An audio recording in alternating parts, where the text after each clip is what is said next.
Hola, ¿qué tal? Bienvenidos. Yo soy Alejandro Chávez y les voy a contar otra historia de esas que vienen en el libro de Sombras y Susurros, publicado por arqueólogos del INAH, Instituto Nacional de Antropología e Historia de México, junto con otros arqueólogos de Latinoamérica.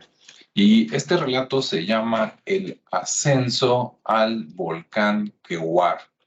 Este volcán parece ser que está en Argentina, por ahí colindando casi con Chile, ¿no? Por ahí más o menos en algún momento.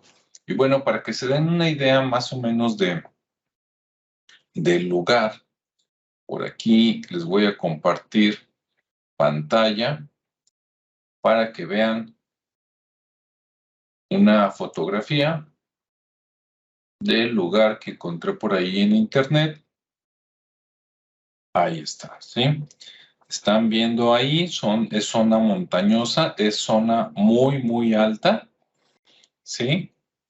El relato sucede por allá, incluso arriba de los 6,000 metros sobre el nivel del mar. Imagínate, 6,000 metros sobre el nivel del mar. Y bueno, el relato original, que les voy a dejar la liga debajo de la descripción, es de Bernardo Cornejo y Gastón Vitri. ¿Ok? Bueno, en este volcán, supongo que es un volcán apagado, ¿verdad?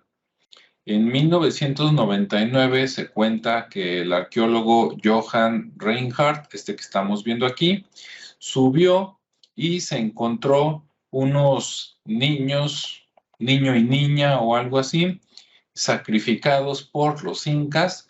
No es que los mataran, sino que los subían por allá y pues imagínate con la helada, ahí los dejaban con mascando cocaína para que aguantaran un poquito con las drogas, pero después pues sin comida y con el frío pues obviamente morían, ¿no? Y en eso parece que consistía, digamos, el sacrificio.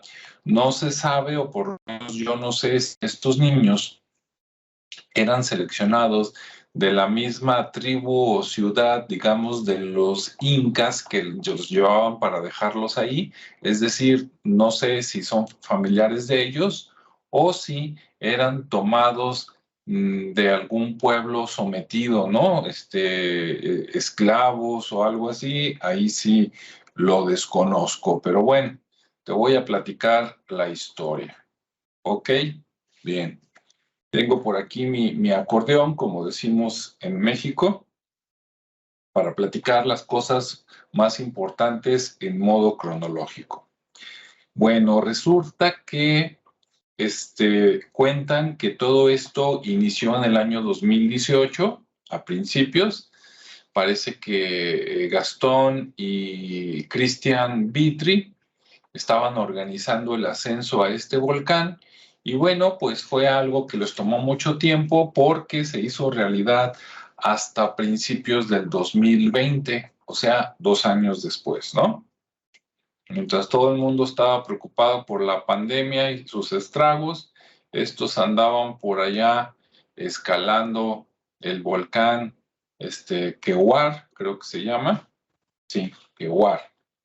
Y bueno, ¿para qué iban, no? Para empezar, pues resulta que el objetivo era registrar las estructuras prehispánicas, porque como les comentaba, en 1999, 21 años antes, Johann Reinhardt pues subió y encontró ahí pues el sacrificio de dos pues momias, ¿verdad? Porque se momificaron por el frío y las bajó y las momias, no sé si estén en Chile, en Argentina o en Europa, ya ven que suele pasar, ¿no? Que por allá, curiosamente, se llevan todo y pero ahí donde lo sacrificaban no era algo relativamente común, era un ritual que se hacía de vez en cuando, bajo ciertas circunstancias, entonces tenían ciertas estructuras, o sea, no era nada más déjalos ahí, ¿no?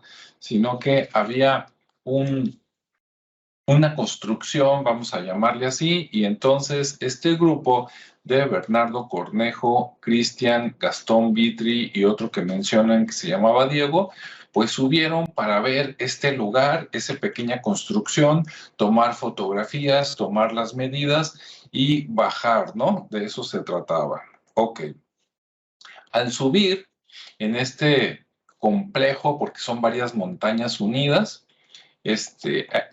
a los 4,800 metros sobre el nivel del mar, imagínate qué barbaridad. Acá donde yo vivo, en Guadalajara, Jalisco, México, estamos más o menos como a 1,550 metros sobre el nivel del mar. Entonces acá es 3 veces más, ¿no? 3 veces más de altura. Y allá a los 4,800, ahí había un nacimiento de agua. Creo que era el lugar más alto donde todavía encontraban agua fluyendo. Entonces decidieron hacer el campamento ahí a 4,800 metros de agua, porque si no lo hacían ahí, ahí pusieron su carpa. Si no lo hacían ahí y seguían subiendo, ya no iban a tener agua líquida, entonces iban a tener que agarrar agua del hielo y derretirla, o sea, hacer fuego, ¿verdad? Con combustible, poner ahí en las tazas de metal hielo para que con el calor del fuego se hiciera agua y después tomarlo.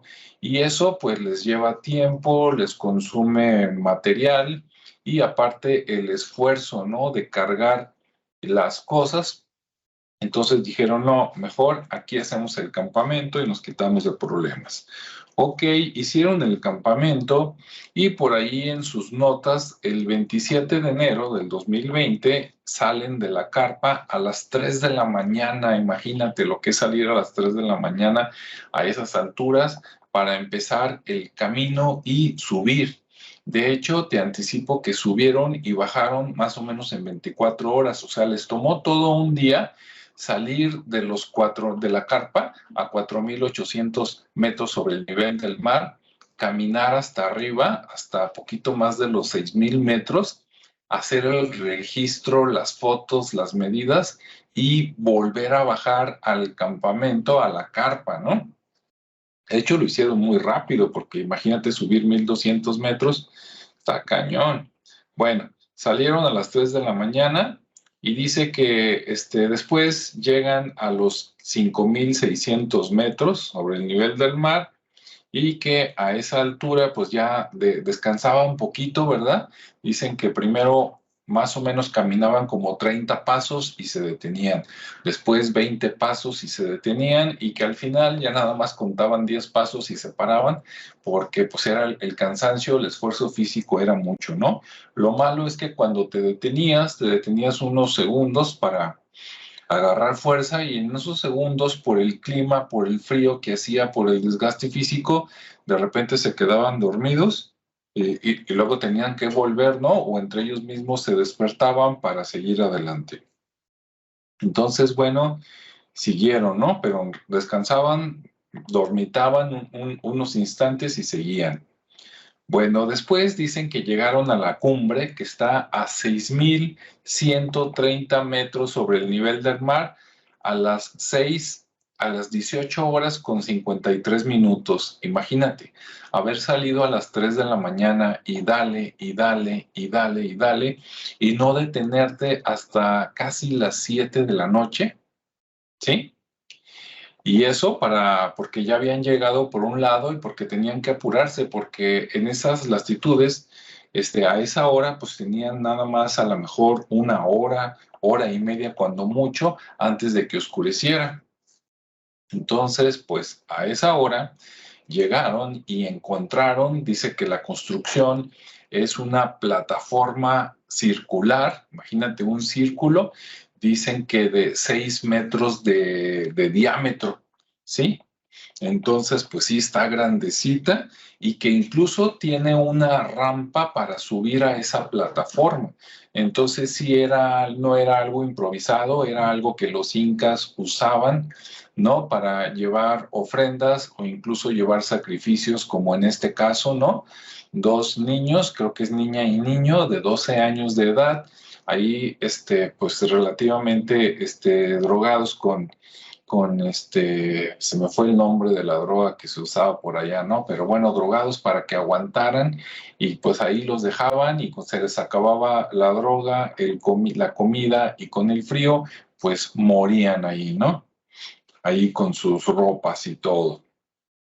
Bueno, entonces llegan a esta plataforma, le toman las medidas, le toman las fotografías, etcétera, con sus cámaras GoPro, con sus cámaras Nikon y reflexionan, ¿no? Que ese lugar, pues la última vez, esas momias que se había encontrado Johann Reinhardt tenían una antigüedad de 500 años, entonces hace 500 años podríamos decir que fue el último sacrificio por parte de los incas en ese lugar.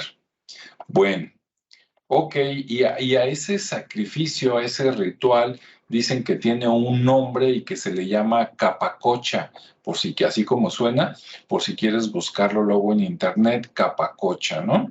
Ok, y esa fue la última vez que hicieron este ritual, ese, ¿no? Después llegaron los españoles, acabaron con ellos, etcétera, ¿no? Igual que acá en México.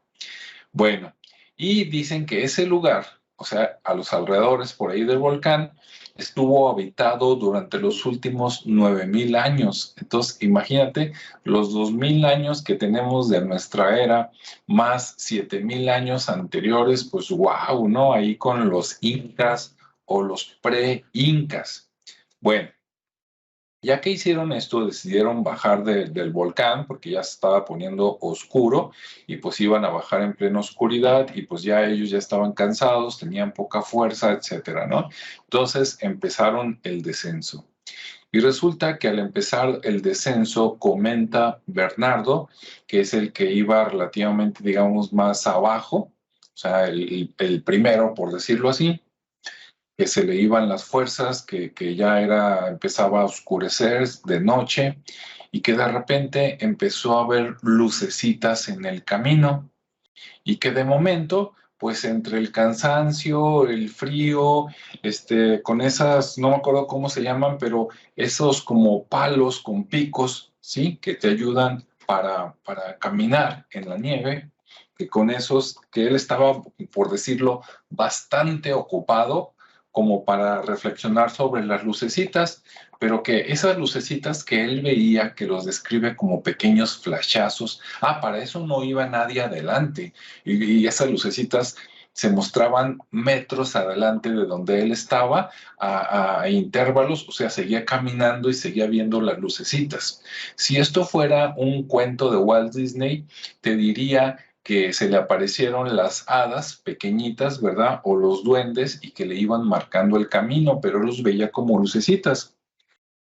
Y no le dio, digamos, importancia hasta que más abajo, muchos metros más abajo, dice que descendió durante 3 horas y después de esas 3 horas, digamos, ya con más aire, ¿no? Un poquito con más lucidez, de repente dijo, a ver, espérate, esas luces no son normales, ¿no? Esto es paranormal, ¿qué estoy viendo?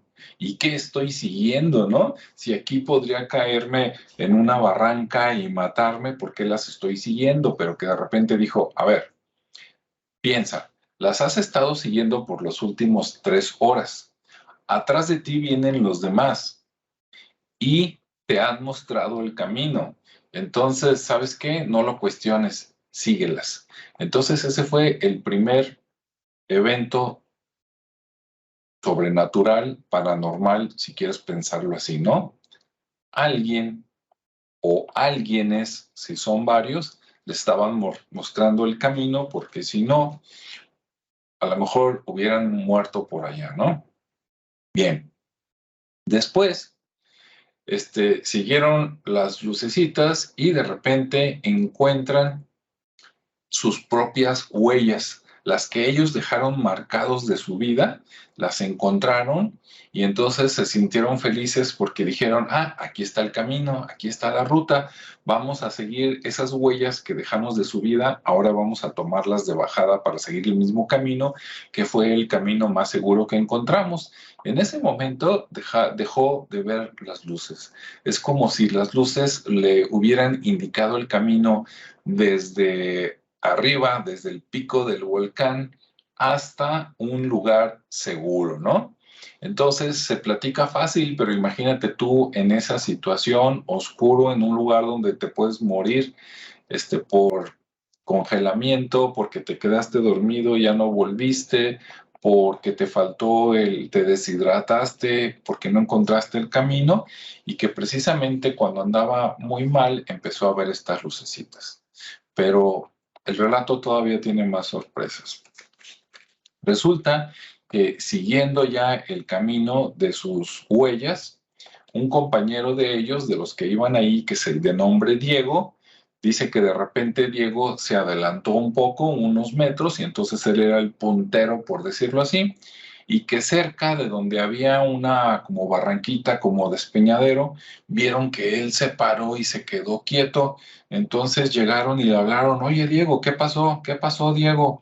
Y Diego volteó asustado y le vieron la cara de asustado, le dijeron: ¿qué pasó, Diego? Y dijo: ¿no los vieron?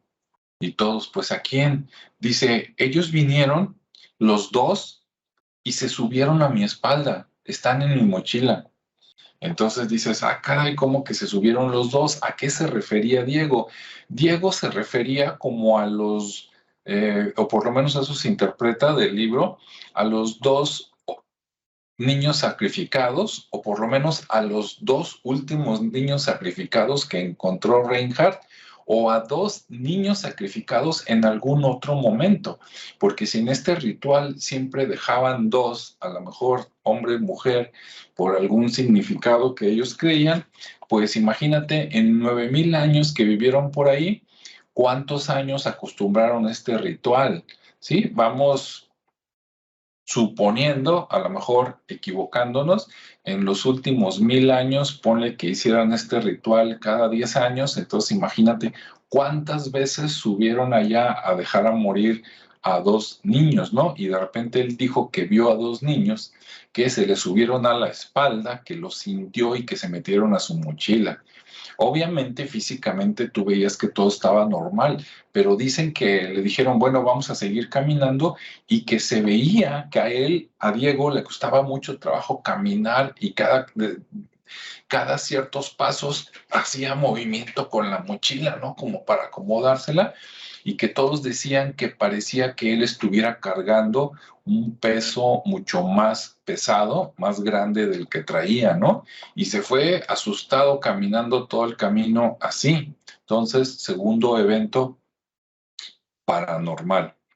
Después encontraron la naciente donde nacía el agua. Cuando llegaron ahí les dio un gusto. Donde nacía el agua, a pocos metros o a pocas decenas de metros abajo, ya estaba su campamento, la carpa. Entonces felices encontraron la carpa, ¿no?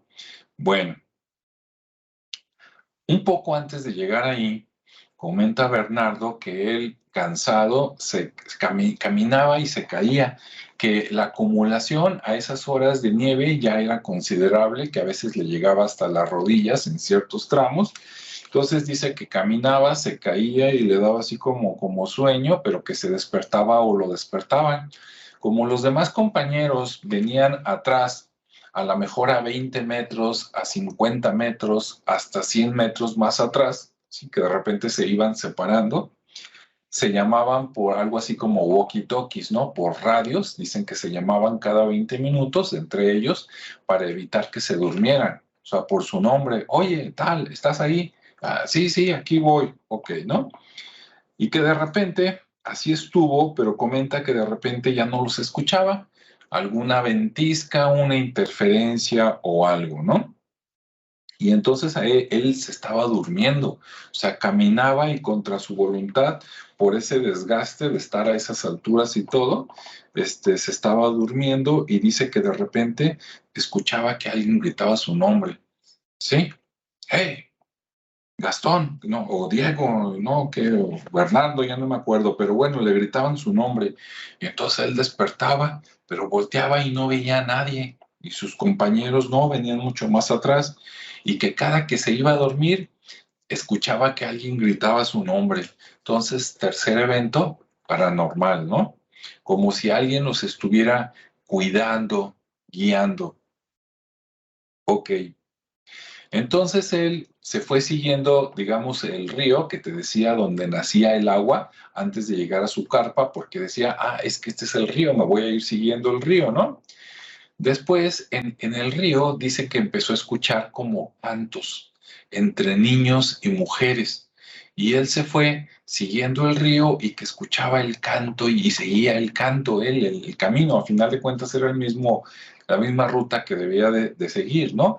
Y que hubo un momento donde dijo, caray, esto es real, y se quitó un poquito, digamos, se levantó las orejeras o el gorro para escuchar, y que cuando volteaba al río, veía que era solo el sonido del agua corriendo y las piedritas, ¿no? Que de repente llevaba, pero que después se volvía a poner eso y seguía bajando y que cuando sentía que le faltaban las fuerzas, empezaba a escuchar otra vez los cantos de mujeres, ¿no?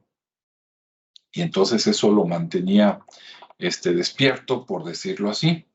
Bueno, así siguió todo esto hasta que llegó a la carpa, metros más adelante, y cuando divisa la carpa, que dice aquí está, ¿no? La estoy viendo a 20 metros, cesan los cantos, o sea, se dejan de escuchar los cantos, ¿no? Y entonces dices, qué casualidad que cientos de metros más arriba, cuando no estaba seguro del camino, primero fueron las lucecitas, los flashazos, y después, cuando cuando se iba a dormir, escuchaba que llamaban su nombre. A veces era el walkie-talkie de sus compañeros, pero a veces no. Obviamente 20 minutos a mí se me hace mucho tiempo, porque entre ahorita y 20 minutos yo me pude haber caído a una barranca muerto o algo, ¿no? Entonces, antes de esos 20 minutos, a lo mejor a los 5 minutos, pues ya se estaba durmiendo y escuchaba que le llamaban su nombre, y eso lo hacía despertar. Y cuando encuentra la fuente de agua, con la fuente me refiero a donde sale, ¿no? El nacimiento de agua, dice, la voy a seguir porque me va a llevar al campamento, a la carpa, y aún así le faltaban las fuerzas, se quería quedar dormido y empezaba a escuchar un canto, y ese canto decía, caray, aquí hay gente en algún lado, oigo cantos de niños, cantos de mujeres, a ver, y decía, no, pues es mi imaginación, es el río, pero se volvía a poner el gorro, seguía caminando, seguía otra vez así como que cansándose, y otra vez los cánticos, ¿no? Caray, eso lo hacía despertar, reaccionar, hasta que vio la carpa, y en ese momento se acabaron los cantos. Entonces, pues llega él a la carpa, ya feliz, ahí no me acuerdo, creo que uno de ellos se había quedado esperándolos a 4.800 metros sobre el nivel del mar. Llega a él, voltea hacia atrás y ve tres luces que son sus tres compañeros. Entonces llega él y digamos que a los 3, 4, 5 minutos empieza a llegar el que sigue y luego el que sigue, etcétera, hasta que están todos reunidos y ellos felices pues ya se abrazan, pasan la noche pues en la carpa, y al día siguiente, ¿no? Ya amaneciendo, pero ya a buena hora, con los rayos del sol, pues ya aprovechan, y de ahí hacia abajo pues ya estaba relativamente fácil comparado con el clima que habían recorrido, de bajar, primero subir, ¿no? De los 4.800 metros sobre el nivel del mar a los 6.130 sobre el nivel del mar, pues es una barbaridad. Y después bajarla, como ellos decían, mira, la subida es peligrosa, pero la bajada es más peligrosa. Y eso a mí me consta porque algún tiempo yo practiqué escalada deportiva y rappel, pero yo no hice esas cosas. Yo lo máximo que subí fueron aquí un lugar donde vas que se llama El Diente en Zapopan, Jalisco, y la roca más grande que encuentras, pues yo creo que tiene 30 metros de altura, ¿no? Entonces tú vas, pero hay varias rocas. Entonces vas a escalar una y luego te bajas por atrás o haces rappel, que es bajarte con cuerda, y después buscas otra ruta de otros 15, 20, 25 metros, subes y así te la pasabas los fines de semana, en la mañana, y volvía, ¿no? Entonces yo sé que sí, la bajada, cuando no traes equipo especial de rappel, es más peligrosa porque de subida, lo único que te preocupa es que no te caigas resbalando, ¿no? Y si te resbalas, normal, bueno, si hay una barranca, pues te matas, ¿no? Pero si no, solo te resbalas 2, 3 metros cuando mucho y te detienes, porque tu cuerpo cae, o sea, la montaña está así, por decir algo, entonces tu cuerpo cae ¡pum!, sobre la montaña. Pero de bajada es más peligroso, porque cuando vienes de bajada, cada centímetro, cada metro que bajas, aparte de que tú bajas, la gravedad te jala. Entonces tienes que irte deteniendo. O sea, aparte del esfuerzo para moverte, es el esfuerzo, es como, si trajeras un coche, sería como avanzar y frenar. Entonces vas haciendo doble esfuerzo. Cuando subes, ¿no? Cuando subes es písale, si fuera coche, y sueltas el acelerador y te detienes automáticamente. Y de bajada, ¿no? De bajada es písale y después agarras vuelo y a ver, ahora detente. ¿Sí? Entonces es más peligrosa la bajada. Bueno, esa fue la historia. El ascenso al volcán Queuar.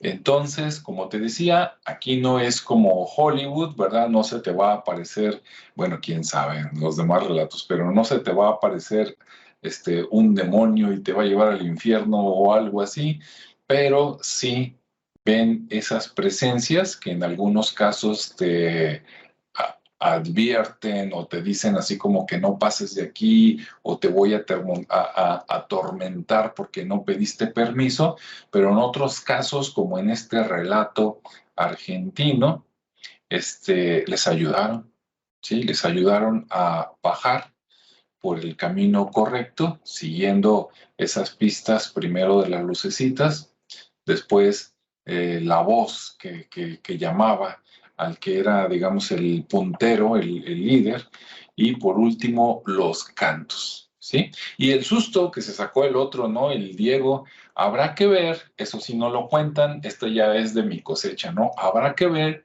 se supone que fueron nada más a medir, tomar fotos, etcétera, y que no iban a tomar nada. Habrá que ver si Diego no tomó algo, ¿verdad? Alguna figurita que se hayan encontrado allá arriba, alguna moneda, alguna ofrenda, plantitas o algo que hayan dejado como de, me voy a llevar este recuerdito, y que pues al llevarse ese recuerdito, ¿te quieres llevar el recuerdito? Bueno, pues entonces, a ver, muchachos, los sacrificados, ¿no? Súbansele a él un rato para que pague el precio, ¿no? Por el recuerdito. Ya es de mi cosecha, pero podría ser cierto. Bueno, pues este es el relato, un relato más del libro de Sombras y Susurros. Espero que te haya gustado. Si te gustó, déjame tus comentarios para seguir haciendo estos videos basados en los relatos de este libro. Gracias por tu tiempo. Si te gustó, recomiéndalo. Si no te has suscrito, te invito a suscribirte y a que actives la campanita. Que tengas buena mañana, tarde o noche. Nos vemos y escuchamos en el siguiente espacio. Hasta luego.